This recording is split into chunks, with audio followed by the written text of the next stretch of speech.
ஆற்றலை காண வேண்டும் என்பது திருமூலரின் முடிந்த முடிவாகும்.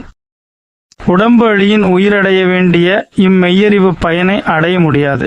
அதை இந்த இப்பிறவியிலேயே அடைய வேண்டுமாயின் உடம்பை நிலைநிறுத்தும் முயற்சி வேண்டியுள்ளது. அதுவே இவ்வாழ்வின் குறிக்கோளாகவும் அமைகிறது. பெருவாழ்வு குறித்து அருட்பிரகாச வள்ளலார் நிறைய அருளியுள்ளார்.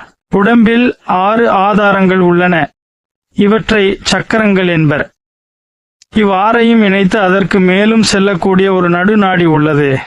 அதுவே சுழுமுனையாகும். இச்சுழுமுனை நாடியின் அடிப்பாகம் தீ அக்கினி பகுதியாகும். அக்கினி மண்டலம் நடுப்பாகம். சூரிய மண்டலம் என்றும் புருவ நடுப்பகுதிக்கு மேல் சந்திர மண்டலம் என்றும் வழங்கப்பெறும்.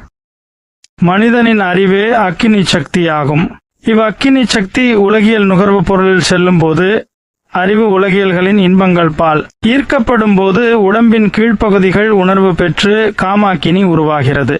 மாறாத உலகியல் இன்பங்களில் அறிவு செல்லாத போது இத்தீ அக்கினி தணிந்து ஒளிமயமாகி மேலேறி ஒளிரத் தொடங்குகிறது. உலகியல் எண்ணங்களால் உடல் வெப்பமாகி கெடுகிறது. எண்ணமற்ற பேசா பெருநிலை நிலையில் உடல் குளிர்ந்து ஒளிமயமாகிறது. இது அகண்ட சக்தியாக மாறுகிறது.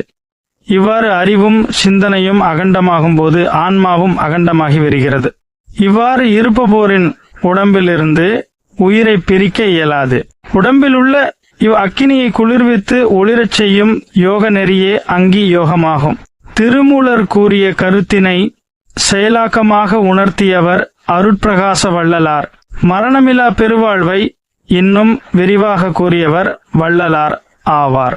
அவர்தம் சமரச சுத்த சன்மார்க்க நெறியின் முதற் பயனே மரணமில்லா நிலைத்த வாழ்வாகும்.